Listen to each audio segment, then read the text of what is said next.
Hi and welcome. I'm Sarah Peternell with Family Nutrition Services, and I'm here today with my daughter Molly. We're in our kitchen and we are getting ready for Thanksgiving. We wanted to show you one of our very favorite Thanksgiving side dishes that I think kind of goes a little bit underappreciated and oftentimes forgotten, in fact. When I grew up, we actually ate cranberry sauce straight out of the can. In fact, it's something that my dad still loves. Maybe that's your thing, and I get it. That's actually kind of good. But there's actually a better way to eat cranberries, and that would be the organic raw whole cranberries that you can cook and make a very, very easy side dish that is delicious with turkey, delicious with all kinds of other vegetables, and it's actually even better as the days go on. So if you have some left over, you will not be disappointed. So the ingredients for this recipe, and Molly's going to help me out with some of these things. What we need are some fruits, right, Molly? So you want to show the fruits? So first, what we have here is a red pear. You could use a regular green Bartlett pear, but I like the red ones because they're kind of festive, and they also match the cranberries. And then we also have one navel orange that we're going to use both for the zest and for the juice.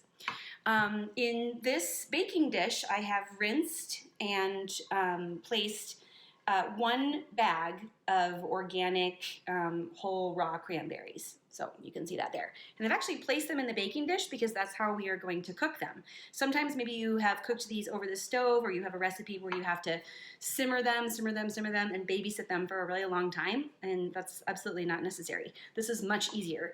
The other ingredients are cinnamon, also some fresh turmeric. If you don't have turmeric or you don't like the flavor of turmeric, you can replace this with ginger, right, to kind of give it a little bit of a kick. And then the last and most favorite ingredient of all is maple syrup. This is what's going to just kind of take away some of the bite and the tartness and make it taste really good. So first you want to just preheat your oven to about 350 degrees. I've just gone ahead and done that. And because our cranberries are already washed, what we need to do is to cut up the pear. So it's a nice ripe pear, and I'm just going to cut it into pretty rough chunks. All right, I'm going to do some, and then Molly's going to do some. Okay, so let's put this here. Go ahead. Let me show. This is about the size of the pear that you want to cut up. So they're like a little bit smaller than 1-inch pieces. And I'm leaving the skin on the pear, by the way.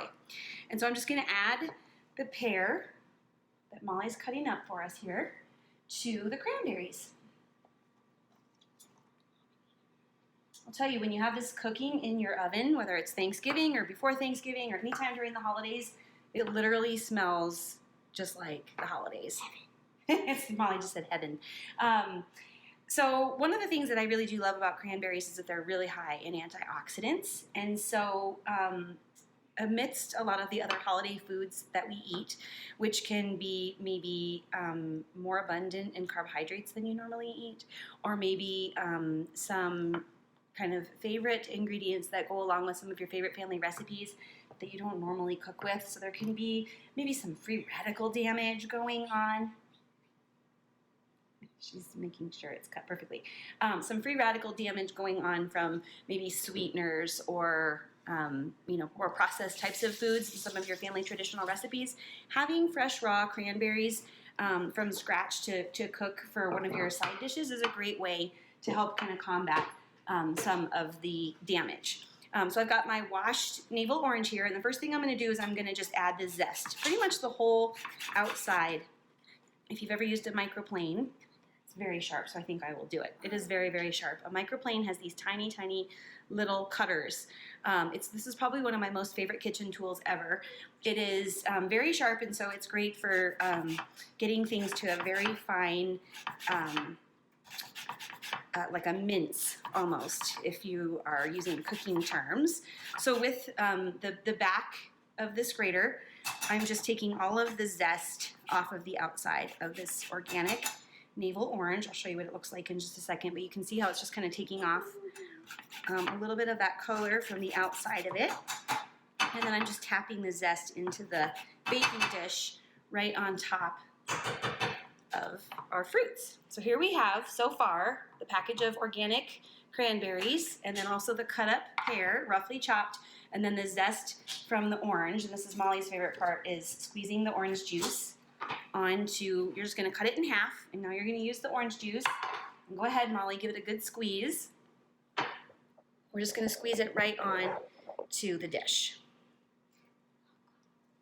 You wanna get all that goodness out there because you need that liquid really to help it cook, okay? All right, move on to the next one, girlfriend.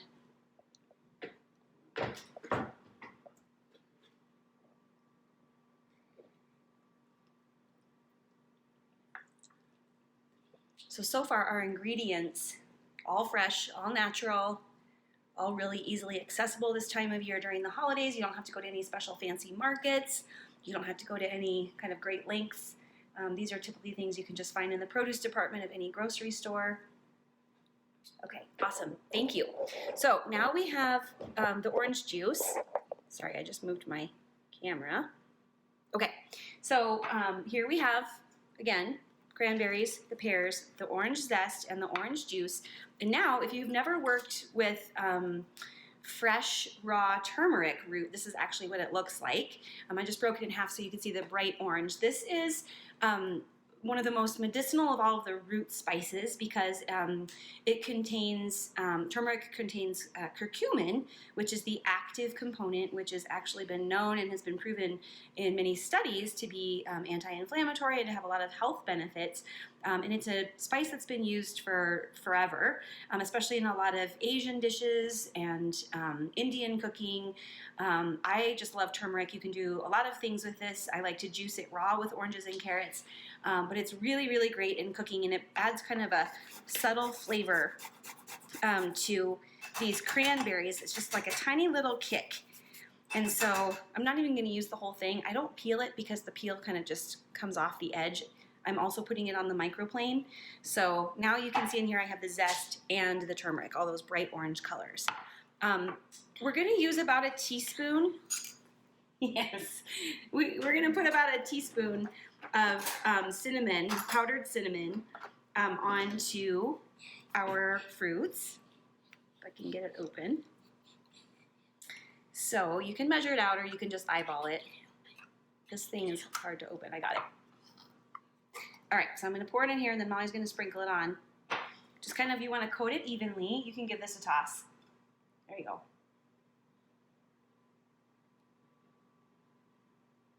Go ahead, pour it all on there. All right. Okay, so Molly has added our cinnamon, so now that's on there, and you can kind of just give it a little toss. It does smell really good. This is what I'm talking about. Oh my gosh, the turmeric, the pear, the orange zest, the cinnamon. If you guys could smell this, if you had smell-o-vision, you would think, okay, this is starting to smell a little bit like the holidays. Then our last step, actually there's one more step after this. I'm going to do it just so we don't add too much. Sometimes we get a little heavy-handed on the maple syrup. It's roughly about 1/4 cup, but all I really do is just kind of drizzle it over enough to coat. Because what you may have to do during cooking is add just a little bit more. You don't want too much of the liquid to evaporate because you'll basically end up with burned, really sticky, and a really messy pan of cranberries. So it should, you know, they're not floating in liquid. There's some orange juice in there, and then there's just a little bit of the maple syrup, about 1/4 cup. The finishing touch that I forgot to mention is just a pinch of sea salt. So we're going to add just a little pinch of sea salt, maybe just a little bit more. Yeah, there you go.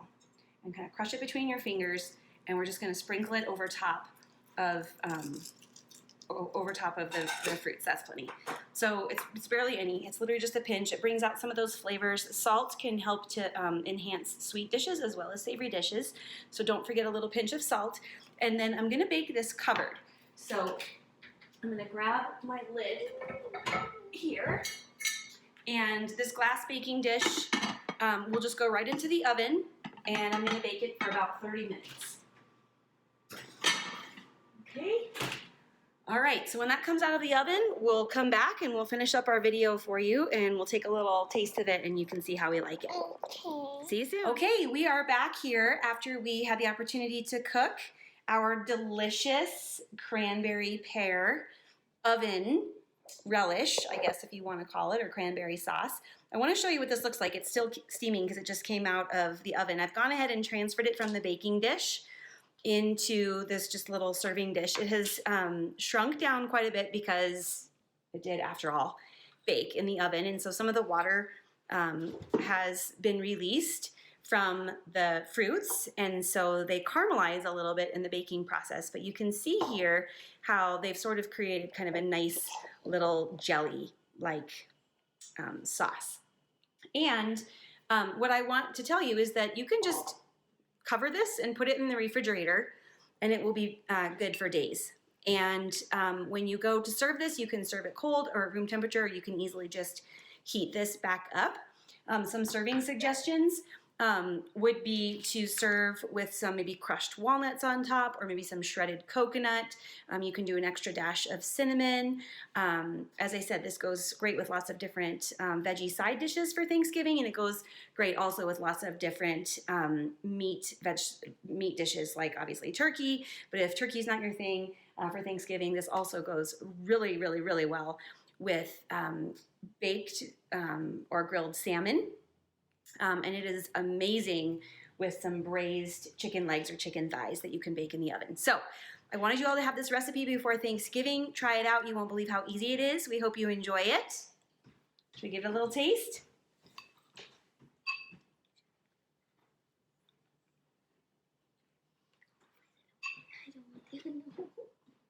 You're on the video. All right. She doesn't want to taste it, so more for me. Yum.